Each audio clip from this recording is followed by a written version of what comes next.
We've covered plenty of graphic settings here with Game Tech, but today we're dealing with how much of a game we can actually see. So, allow me to expand your horizons with a quick look into how field of view affects our games and its relationship with aspect ratio. And we'll touch on the increasingly popular ultra-wide screen.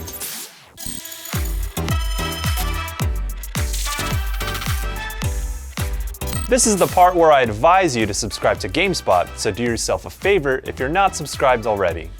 Field of view, or FOV, is the angle at which you see the world through the in-game camera, measured in increments of single degrees. The higher the FOV, the more peripheral vision you get, but it will make the center look farther away. Increasing the FOV too much will make it seem as if you're looking through a fisheye lens. Here's an example from Doom. It has an FOV slider ranging from 90 to 130. Here's what the game looks like with 4 different FOV settings. Pay attention to the demon head and the pillars on the left and right. As FOV goes up, you'll see more of the pillars in your peripheral vision, but the demon head at the center appears to be farther. We would suggest testing out different FOVs to find the right balance. Oftentimes, a setting in the middle of the allowed range works well.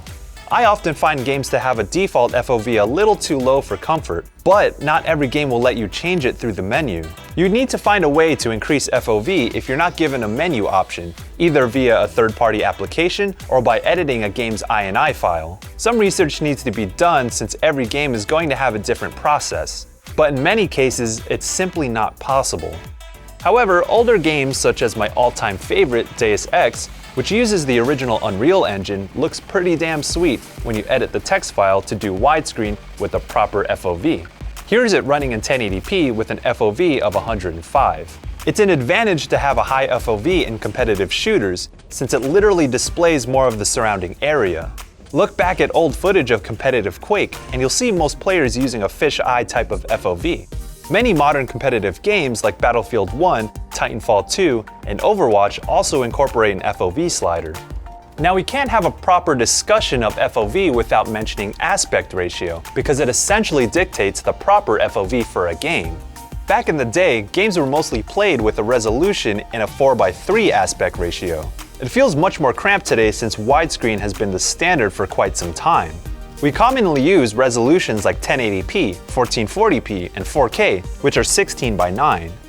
Occasionally, playing a game in widescreen will feel too zoomed in, which means the widescreen setting is essentially a cropped version of 4:3. When this happens, we don't get the extra real estate 16:9 or 16:10 offers.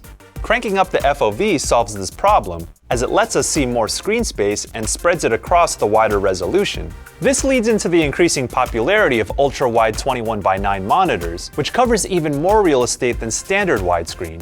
But for 21:9 to make sense, you'd have to crank up the FOV even more. We then get into a gray area where we start to ask how much is too much FOV. For example, you can set Overwatch to a 21:9 resolution, but it'll be a cropped version of 16:9 since you can't really set an extreme FOV. Therefore, it prevents you from really getting a competitive advantage with the extra screen space. But Battlefield 1's 21:9 support is flawless and properly covers your peripheral vision. Ultra-wide resolutions will be more demanding on your hardware because it'll have to project more pixels. Using a higher FOV without increasing resolution may slightly affect performance since your PC will have to render more of the game's assets.